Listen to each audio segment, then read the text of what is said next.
Hello everyone, आज के इस वीडियो में आर्टिकल की ट्रिक वीडियो सीरीज का पार्ट 3 डिस्कस करने वाले हैं, जिसमें हम 101 से लेकर 200 के बीच तक के सभी इंपॉर्टेंट आर्टिकल को डिस्कस करेंगे और ट्रिक के माध्यम से याद करेंगे।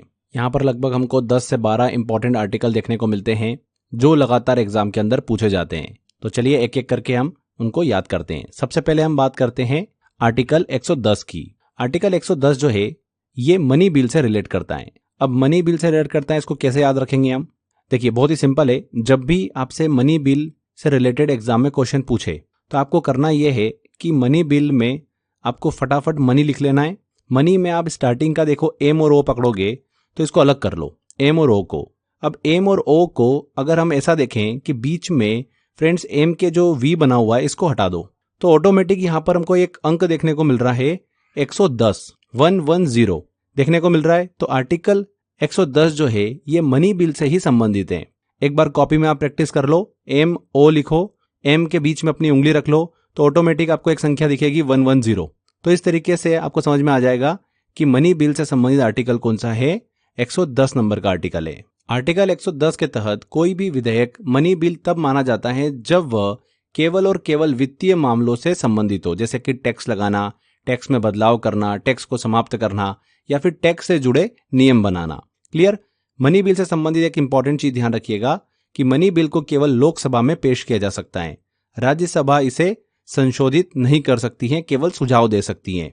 राष्ट्रपति की सहमति के बिना मनी बिल को पेश नहीं किया जा सकता। हो गया आपको याद ये?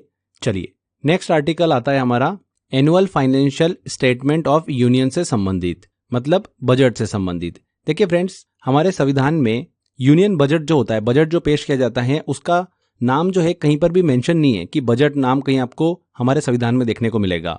बजट का जो कॉन्स्टिट्यूशनल नेम है वो क्या है? एनुअल फाइनेंशियल स्टेटमेंट के नाम से है। तो हमको हमारे संविधान में क्या देखने को मिलता है? एनुअल फाइनेंशियल स्टेटमेंट के नाम से बजट के बारे में उल्लेख देखने को मिलता है। ठीक है, अब ये किस आर्टिकल से संबंधित है इसको मैं आपको ट्रिक से याद कराऊंगा। अब बजट की बात कर रहे हैं हम, तो बजट में बेसिकली होता क्या है? हर एक क्षेत्र के अंदर पैसे बांटे जाते हैं कि एजुकेशन के सेक्टर में इतना बजट हमने रखा है, इतना पैसा रखा है, इतना पैसा खर्च करेंगे। तो इमेजिन करो कि फाइनेंस मिनिस्टर बजट पेश कर रहे हैं और सारे मंत्री जो है वो आ गए हैं उनके पास, और मंत्री आ गए, मंत्री बोल रहे हैं कि लाओ हमको पैसा दो। हर मंत्री चाहता है कि उसे ज्यादा से ज्यादा पैसा मिले जिससे कि उस क्षेत्र में वो काम कर सके। ठीक है, तो सारे मंत्री जो है वो वित्त मंत्री को घेरने लगे।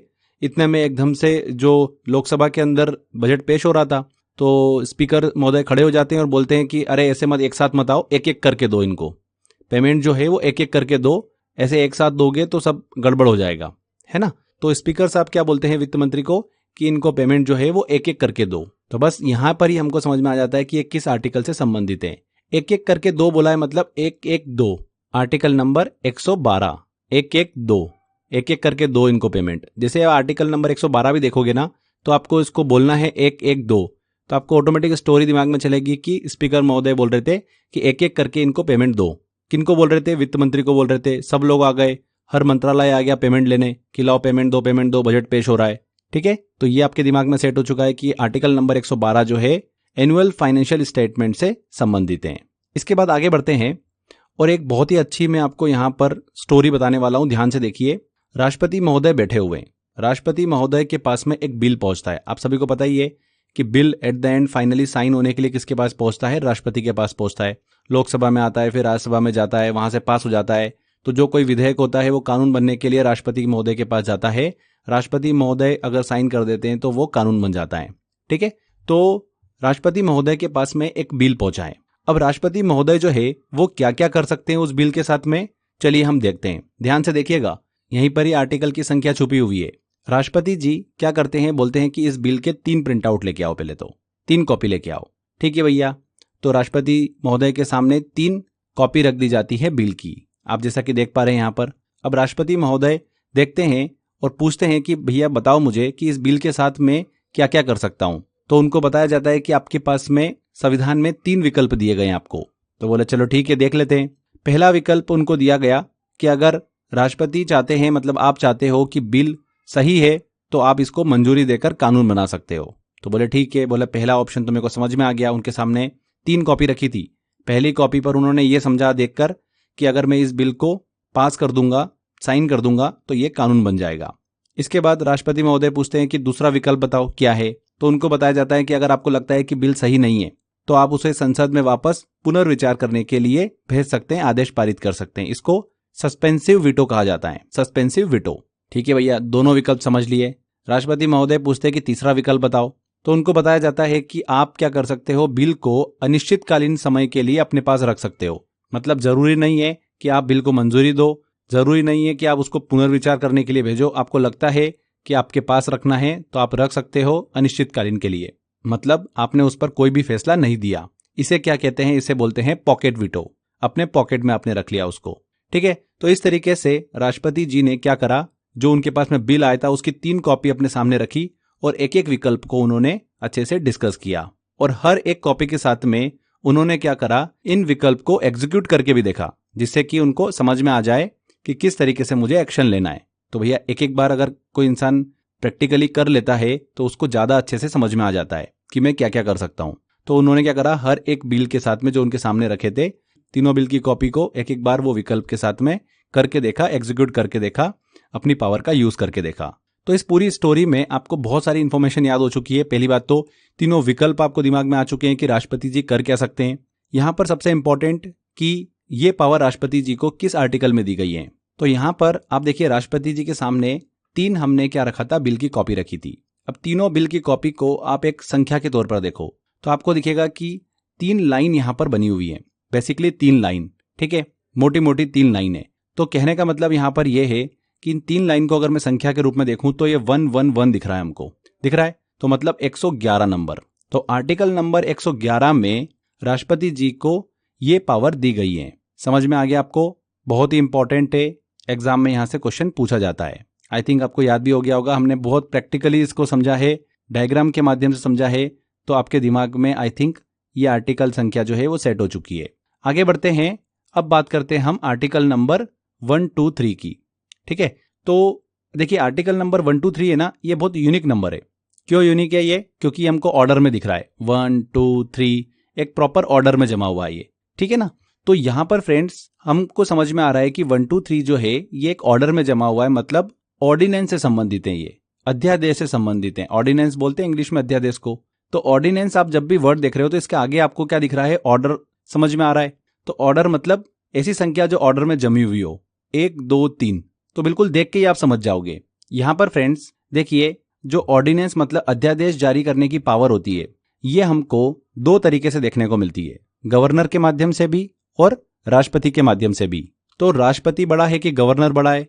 मतलब अगर अपन रैंकिंग दें इनको 1 और 2 में, तो सबसे पहली रैंकिंग 1 नंबर पे हम किसको रखेंगे, प्रेसिडेंट को रखेंगे, राष्ट्रपति जी को रखेंगे। फिर सेकंड नंबर पे हम गवर्नर को रखेंगे। तो इनको रैंकिंग दे देते हैं 1 और 2। 1 रैंकिंग दी हमने प्रेसिडेंट को, 2 रैंकिंग दी हमने गवर्नर को। ठीक है, दोनों ही अध्यादेश मतलब ऑर्डिनेंस जारी कर सकते हैं, ये पावर है दोनों के पास में। तो इनको रैंकिंग भी दे दी हमने। यहां पर फ्रेंड्स आर्टिकल नंबर 1, 2, 3 है, तो आगे आपको क्या दिख रहा है, 1 दिख रहा है। तो ऑब्वियस सी बात है 1 पहले है, मतलब यहां पर राष्ट्रपति जी की बात हो रही है। तो राष्ट्रपति जी के ऑर्डिनेंस की बात हो रही है, अध्यादेश जारी करने की बात हो रही है। तो आर्टिकल नंबर 123, 1, 2, 3 में प्रेसिडेंट की अध्यादेश जारी करने की पावर के बारे में बताया गया है। प्रेसिडेंट का जो ये अध्यादेश होता है, ऑर्डिनेंस होता है, वो वैलिड होता है 6 महीने 6 सप्ताह के लिए। ठीक है, मतलब ये अध्यादेश ऑर्डिनेंस अगर राष्ट्रपति जारी करता है कोई, तो वो 7.5 महीने तक अधिकतम लागू रह सकता है। जब संसद सत्र नहीं होता है तब तत्काल कानून बनाने की आवश्यकता होती है, तो उस समय अध्यादेश मतलब ऑर्डिनेंस जो है वो जारी किया जाता है, मतलब टेम्पररी कानून बोल सकते हैं। तो आपको समझ में आ गया।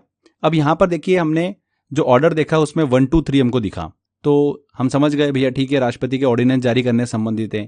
पर गवर्नर भी तो ऑर्डिनेंस जारी करता है, वो वाला आर्टिकल कौन सा होगा? तो यहां पर रैंकिंग चेंज कर दो, 1, 2, 3 था तो 2 को आगे लेके आ जाओ, 2 की प्रायोरिटी अब पहले रख दो। तो क्या बन जाएगा, 2, 1, 3 बन जाएगा। और 2 पहले आ गया, मतलब यहां पर अब हम किसकी बात कर रहे हैं, गवर्नर की बात कर रहे हैं। तो आर्टिकल नंबर 213 जो है, इसमें गवर्नर की अध्यादेश जारी करने की पावर के बारे में बताया गया है। तो दोनों को आपने कितने अच्छे तरीके से याद करा है इसको, आई थिंक आप कभी भी नहीं भूल सकते हैं, आपके दिमाग में सारी पिक्चर अच्छे से सेट है। हमने रैंकिंग भी समझी, 1 और 2 पे कौन है, प्रेसिडेंट और गवर्नर। और उस तरीके से ऑर्डर भी हमने देखा कि 1, 2, 3 ऑर्डर में है। तो यहां पर 1 पहले है, मतलब राष्ट्रपति जी की बात हो रही है, तो प्रेसिडेंट के अध्यादेश से संबंधित आर्टिकल हो गया। 2 अगर पहले आ जाएगा तो 2, 1, 3 बन जाएगा। 2 को प्रायोरिटी पहले दे दी, मतलब गवर्नर के अध्यादेश जारी करने से संबंधित आर्टिकल हो गया। आई थिंक आपको ये अच्छे से क्लियर हो गया होगा। इसी तरीके से यहाँ पर हमने राष्ट्रपति और गवर्नर को लेकर रैंकिंग दी है। हम आगे जो पढ़ने वाले हैं उसमें हम सुप्रीम कोर्ट और हाई कोर्ट को भी इसी तरीके से रैंकिंग देंगे और बहुत ही आसानी से याद करेंगे। चलिए आगे बढ़ते हैं, अगली ट्रिक की तरफ चलते हैं, अगले आर्टिकल को डिस्कस करते हैं इंपॉर्टेंट। यहाँ पर हम हमारी स्टोरी को स्टार्ट करें उससे पहले मैं आपको बस यहाँ पर इंडिया के अंदर रैंकिंग बता देता हूँ। हम सभी को पता ही है कि सुप्रीम कोर्ट सबसे बड़ा कोर्ट होता है, तो उसको हमने नंबर 1 रैंकिंग दे दी। उसके बाद में हाई कोर्ट होता है, तो हाई कोर्ट को हमने क्या करा, नंबर 2 रैंकिंग दे दी। जो अदालत होती है भारत के अंदर उसको हमने क्या करा, रैंकिंग नंबर 1 और रैंकिंग नंबर 2 दे दिया। बस इतना दिमाग में रखो, बाकी और कुछ भी नहीं आपको सोचना है। चलिए अब मैं आपको एक कहानी सुना रहा हूँ, बहुत ही खास कहानी है ये, एक राजा की कहानी है बुद्धिमान सलाहकारों के साथ में। चलिए हम देखते हैं, समझो ध्यान से। बहुत समय पहले की बात है कि एक राजा था, उसको अपने राज्य में न्याय मतलब जस्टिस मिल सके, लोगों को शांति बने रहे अपने राज्य के अंदर, इसके लिए उसको बहुत सारी समस्याओं का सामना करना पड़ रहा था। राजा ने सोचा कि यार मैं अकेला इतने सारे मामलों का निपटारा कैसे कर सकता हूँ, मेरा साम्राज्य इतना बड़ा है, इतनी सारी प्रॉब्लम आ रही है, इतने सारे लोगों को जस्टिस चाहिए, तो मैं अकेला इसको कैसे सॉल्व करूं, इतनी सारी प्रॉब्लम को मैं कैसे उसका निपटारा करूं। तो उसने क्या करा, अपने 24 सबसे ज्यादा बुद्धिमान सलाहकारों को बुलाया और बुलाकर उसने बोला कि हम सभी को मिलकर अब क्या करना पड़ेगा, न्याय करना पड़ेगा। तो राजा जो है उसके 24 सलाहकारों के साथ मिलकर एक अदालत का गठन कर देता है। राजा और उसके 24 सलाहकार, यहाँ पर सारे बड़े बड़े मामले जो है वो सुलझाए जाते हैं और जो फैसला राजा और उसके सलाहकार देते हैं वह फैसला बिल्कुल अंतिम फैसला होता है। किसी के पास भी अगर कोई महत्वपूर्ण समस्या होती है तो वो इस अदालत में आकर अपनी बात रख सकता है, अदालत जो है उसको न्याय देती है। तो यहाँ पर फ्रेंड्स एक राजा और उसके 24 सलाहकार, मतलब दोनों को जोड़ दें तो क्या बना, 124।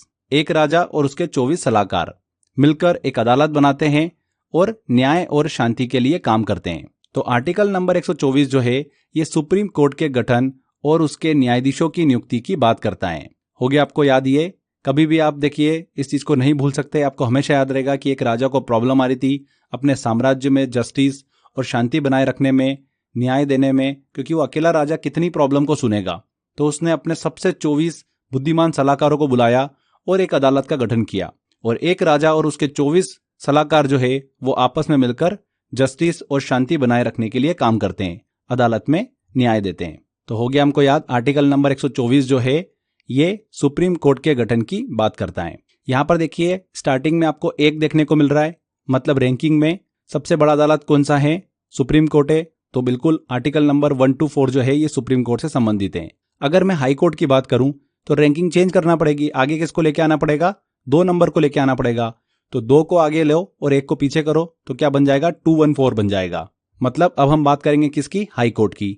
तो 214 आर्टिकल जो है, आर्टिकल नंबर 214, इस आर्टिकल में बताया गया है कि हर एक स्टेट के पास में, हर एक राज्य के पास में हाई कोर्ट होगा। क्या होगा, हाई कोर्ट, उच्च न्यायालय होगा। सुप्रीम कोर्ट को हम क्या बोलते हैं, उच्चतम न्यायालय बोलते हैं, और हाई कोर्ट को हम क्या बोलते हैं, उच्च न्यायालय बोलते हैं। ठीक है, तो ये रैंकिंग से हमने हाई कोर्ट वाला जो आर्टिकल है वो भी याद कर लिया है। आर्टिकल नंबर 124 और आर्टिकल नंबर 214 तो बच्चे याद ही नहीं रख पाते हैं, बहुत डिफिकल्ट होता है, बट जिस तरीके से मैंने आपको बताया आप कभी भी नहीं भूल सकते। आगे बढ़ते हैं, अब नेक्स्ट हम आर्टिकल याद करते हैं और ट्रिक को डिस्कस करते हैं।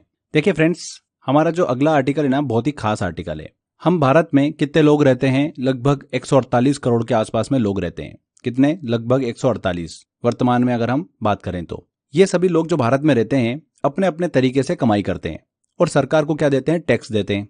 सरकार क्या करती है, जो टैक्स का पैसा सरकार के पास आता है, इन 148 करोड़ लोगों का, सरकार इन पैसे को विकास परियोजनाओं, अलग अलग योजनाओं पर खर्च करती है। लेकिन सवाल ये उठता है कि सरकार सही तरीके से खर्च कर रही है कि नहीं कर रही है, क्या सरकार इन पैसों का गलत इस्तेमाल तो नहीं कर रही है। इसका जवाब देने के लिए कोई तो होना चाहिए, कोई जिम्मेदार व्यक्ति होना चाहिए।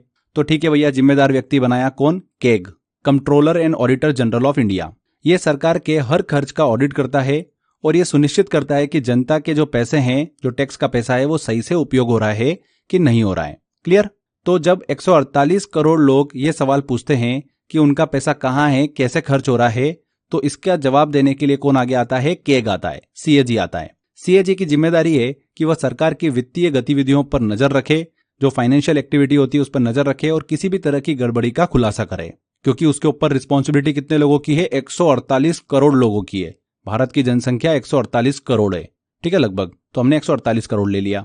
तो यहां पर 148 करोड़ लोगों की रिस्पॉन्सिबिलिटी किसके ऊपर है? केक के ऊपर है। तो हमारे संविधान का आर्टिकल 148 जो है 148, यही केक से संबंधित है, CAG से संबंधित है। जब भी आप 148 देखोगे तो आपको 148 करोड़ लोग नजर आएंगे और समझ में आ जाएगा कि 148 करोड़ लोग पूछ रहे हैं कि हमारा टैक्स का पैसा कैसे उपयोग हो रहा है, बताओ। तो कौन बताएगा? केक बताएगा, CAG बताएगा, controller and auditor general of India. कितनी आसानी से याद हो गया हमको ये। इस आर्टिकल में, आर्टिकल 148 में controller and auditor general of India के बारे में बताया गया है।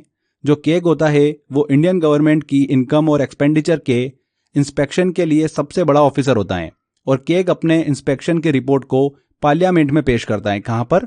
संसद में। इंडिया में केग की अपॉइंटमेंट इंडिया के प्रेसिडेंट के द्वारा की जाती है, राष्ट्रपति के द्वारा।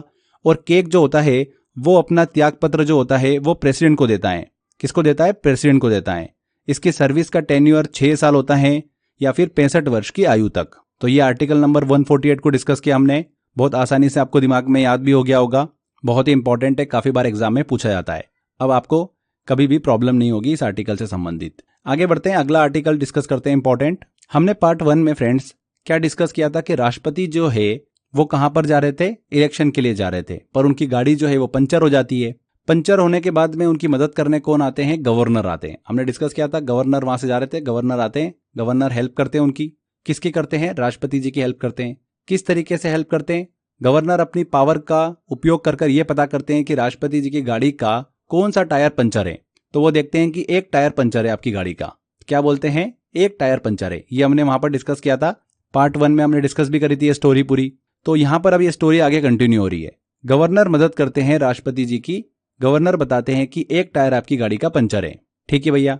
तो यहां पर फ्रेंड्स हमको समझ में आ गया, पंचर से 5-4 तो बन ही गया है। और गवर्नर जो है वो अपनी पावर का उपयोग कर क्या बताते हैं कि एक टायर पंचर है, एक। तो आपको लिख लेना है एक। तो बन गया यहां पर फ्रेंड्स 154। ऑब्वियसली बात है 541 तो बनेगा नहीं, तो एक को आगे ले लो, तो बन गया 154। तो आर्टिकल नंबर 154 जो है ना, ये गवर्नर से संबंधित है। गवर्नर की एग्जीक्यूटिव पावर के बारे में इसमें बताया गया है। वो अपने पावर का उपयोग करता है और पता करता है कि राष्ट्रपति की गाड़ी में कितने पंचर हैं। तो बोलते हैं कि एक पंचर है, तो एक पंचर, 1, 5 और 4।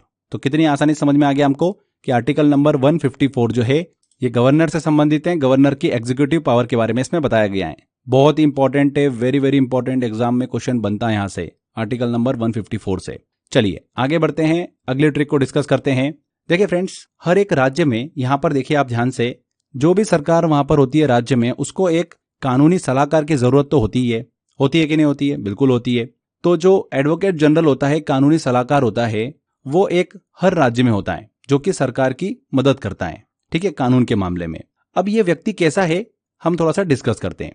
अब इसको कानून की जानकारी है, मतलब इसने पूरी जीवन लगा दिया होगा अपना, काफी एक्सपीरियंस होगा इनके पास में कानून को लेकर, इंफॉर्मेशन को लेकर। तो इनकी एज कोई यंग तो होंगे नहीं ये, ना ही बहुत ज्यादा बूढ़े होंगे। मतलब ये किस एज में होंगे? बहुत ही ज्यादा मैच्योर होंगे। मतलब हम बोल सकते हैं कि 60 से 70 वर्ष की आयु के बीच में होंगे, है ना। 40-50 तक तो फिर भी हम बोल देते हैं कि बहुत यंग है आज के टाइम में। और अगर हम बोलेंगे कि बूढ़े व्यक्ति हैं तो मतलब 70 प्लस की बात होगी। तो हम ले लेते हैं 60 से 65 के बीच की इनकी आयु होगी। पर कौन सी आयु ले लें? तो हम ले लेते हैं कि चलो इसका एवरेज ले लेते हैं 60 से 70 के बीच का 65। तो हमने देखा कि एक 65 वर्ष के व्यक्ति हैं, कानूनी सलाहकार हैं, जो कि हर राज्य में होते हैं। ये एडवोकेट जनरल किसकी मदद करते हैं? सरकार की मदद करते हैं, राज्य सरकार की। कानूनी मामलों में सलाह देने का काम करते हैं।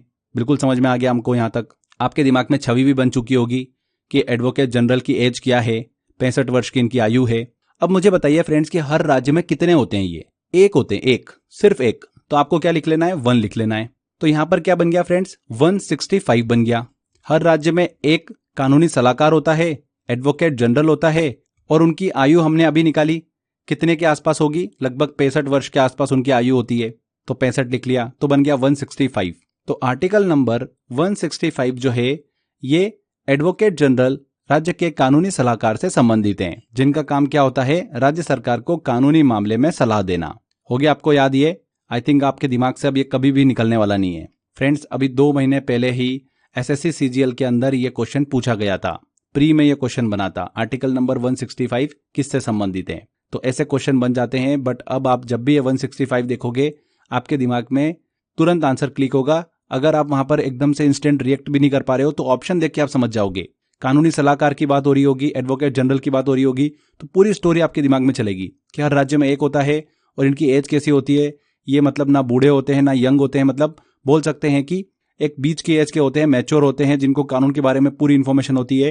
तो ऐसे व्यक्ति कौन होंगे? लगभग 60 से 70 वर्ष की आयु के बीच के होंगे। तो एवरेज निकाल लो, मतलब 65, तो 165। तो इस तरीके से हम बहुत जल्दी रिएक्ट करके अपना आंसर बिल्कुल सही टिक कर पाएंगे। ये भी हमको याद हो गया।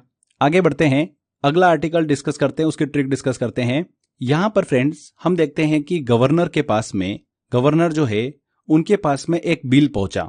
कौन सा बिल पहुंचा? पास होने के लिए गवर्नर के पास भी बिल जाते हैं, जैसे राष्ट्रपति के पास में बिल जाते हैं, उसी तरीके से गवर्नर जो होता है राज्य का, उसके पास भी बिल पहुंचते हैं। जैसे राष्ट्रपति के पास पावर होती है, उसी तरीके से गवर्नर के पास भी पावर होती है कि वो बिल के साथ क्या कर सकते हैं। तो यहाँ पर फ्रेंड्स हम एक बहुत ही फनी स्टोरी डिस्कस करते हैं। टोटल इमेजिनेशन है, बस आप दिमाग में सोचते चलिए अच्छे से और इमेजिन करो कि आप इसको लाइव देख रहे हो, है ना। तो जो राज्य के गवर्नर है उनके पास में एक बिल पहुंचता है। ये बिल संबंधित है, जब भी कोई मूवी रिलीज होती है तो उसके शुरू का जो पहला शो है वो फ्री होना चाहिए। इस तरीके से गवर्नर के पास में एक बिल पहुंचा। गवर्नर बिल को देखते हैं, पढ़ते हैं, उनको लगता है कि यार ये गलत है कि एक शो फ्री होना चाहिए। गवर्नर बोलते हैं कि 2 शो फ्री करो। क्या बोलते हैं गवर्नर? शुरू के जो 2 शो है मूवी के वो फ्री रखो। तो वापस वो पुनर्विचार करने के लिए भेज देते हैं कि इसको 2 शो करके लेकर आओ। तो गवर्नर क्या बोलते हैं? शुरू के 2 शो फ्री करना है हमको। इसके लिए उन्होंने पुनर्विचार करने के लिए बिल को वापस भेज दिया। तो यहां पर फ्रेंड्स हमको बहुत इंफॉर्मेशन याद हो चुकी है। क्या क्या याद हो चुकी है अभी मैं आपको बता देता हूं। जब भी आप गवर्नर को इमेजिन करोगे, मूवी की बात होगी, मूवी रिलीज हो रही है, मूवी के शुरुआत के 2 शो फ्री करने की बात हो रही है, तो यहां पर फ्रेंड्स गवर्नर क्या बोल रहे हैं? 2 शो फ्री कर दो। 2 शो मतलब 200। तो हमारा बन गया आर्टिकल नंबर 200। तो जो भी हम बात कर रहे हैं ये आर्टिकल नंबर 200 की बात कर रहे हैं। यहां पर एक गवर्नर है जो कि क्या कर रहे हैं? बिल को पुनर्विचार करने के लिए भेज रहे हैं। तो इस आर्टिकल में फ्रेंड्स गवर्नर की पावर को डिस्कस किया है कि गवर्नर जो होता है वो 4 तरीके से अपनी पावर का यूज कर सकता है। बिल को मंजूरी दे सकता है, बिल को रोक सकता है, प्रेसिडेंट के पास भेज सकता है और बिल को पुनर्विचार के लिए वापस भेज सकता है। तो कितनी आसानी से हमको याद हो गया ये आर्टिकल नंबर 200 किससे संबंधित है। जब भी आप 200 देखोगे तो 2 शो 2 शो 2 शो आपको दिमाग में आएंगे कि मूवी के 2 शो फ्री रहना चाहिए, गवर्नर ने बोला था और बिल को वापस कर दिया था। उनके पास बिल आया था कि 1 शो हम फ्री रख रहे हैं, पर उन्होंने बोला कि नहीं 2 शो फ्री रखो। तो 2 शो 200। तो इस तरीके से बड़ी आसानी से आप अपना आंसर सही टिक कर पाओगे कि आर्टिकल नंबर 200 किससे संबंधित है। गवर्नर की पावर की बात करता है आर्टिकल नंबर 200। तो फ्रेंड्स यहां पर हमने 101 से लेकर 200 के बीच के सभी महत्वपूर्ण आर्टिकल को ट्रिक के माध्यम से याद किया है। ये वो आर्टिकल मैंने आपसे डिस्कस करें जो लगातार एग्जाम के अंदर पूछे जाते हैं एंड इनको याद रखना भी थोड़ा डिफिकल्ट होता है। अब आपको कोई भी प्रॉब्लम नहीं होगी। यहाँ पर हमारा ये पार्ट 3 कंप्लीट होता है आर्टिकल ट्रिक का। नेक्स्ट वाला पार्ट जो होगा हमारा वो फाइनल पार्ट होगा, पार्ट 4, जिसमें हम 201 से लेकर 360 के बीच तक के सभी इंपॉर्टेंट आर्टिकल को ट्रिक के माध्यम से याद करेंगे जो एग्जाम में पूछे जाते हैं। इन पूरे चारों पार्ट को मिलाकर लगभग हम 60 से 70 इंपॉर्टेंट आर्टिकल को याद रख लेंगे दिमाग के अंदर, और 60 से 70 ऐसे आर्टिकल हैं जो लगातार एग्जाम के अंदर पूछे जाते हैं। वही मैं आपको याद करा रहा हूँ ट्रिक के माध्यम से। तो आज का वीडियो हमारा कंप्लीट होता है। आई होप आपने काफ़ी इंजॉय भी करा होगा, आपको याद भी हुआ होगा। तो बस ऐसे ही आप भी मेहनत करते रहिए, अच्छे से मेहनत करते रहिए। मिलते हैं फ्रेंड्स इसके पार्ट 4 में। Till then bye bye.